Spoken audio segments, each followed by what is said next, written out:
கர்த்தருடைய பரிசுத்தமுள்ள நாமத்திற்கு மகிமை உண்டாவதாக.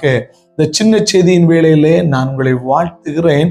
இந்த நாள் ஆசீர்வாதமாக இருக்க என் தேவன் உங்களோடு வசனத்தின் மூலமாக பேச வாஞ்சிக்கிறார். என்னோடு கூட சேர்ந்து வேதத்தை திருப்புங்கள். அன்பு தேவனுடைய பிள்ளைகளே, உபாகமம் 30வது அதிகாரம் 20வது வசனத்தை நான் வாசிக்கிறேன். கர்த்தர் உன் பிதாக்களாகிய ஆபிரகாமுக்கும் ஈசாக்குக்கும் யாக்கோபுக்கும் கொடுப்பேன் என்று அவர்களுக்கு ஆணையிட்டு கொடுத்த தேசத்திலே குடியிருக்கும்படி உன் தேவனாகிய கர்த்தரிடத்தில் அன்பு கூர்ந்து அவர் சத்தத்திற்கு செவி கொடுத்து அவரை பற்றி கொள்வாயாக. அவரே உனக்கு ஜீவனும் தீக்காயுசுமானவர் என்றார்.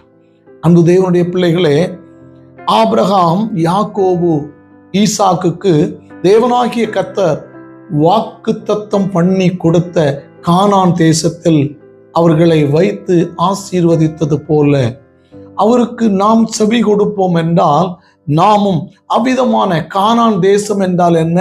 செழிப்பின் தேசம், ஆசீர்வாதத்தின் தேசம், சகலமும் அவருடைய பார்வையில் உண்டாக்கப்பட்ட ஒரு இடமாக இருக்கிறபடியினால் அங்கு வாசம் பண்ணுவது என்றால் ஆசீர்வாதத்தை குறிக்கிறது.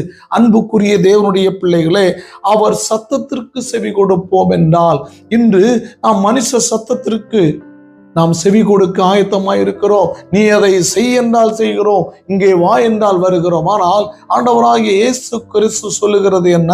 தேவனாகிய கர்த்தர் உரைக்கிறது என்ன? அவருடைய சத்தத்திற்கு செவி கொடுப்போமானால் அவர் நமக்கு தீர்க்காயுசும் ஜீவனுமாயிருக்கிறார்.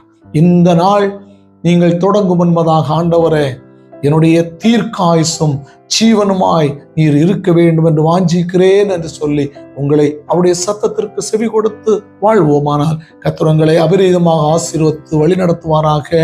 ஆமென்.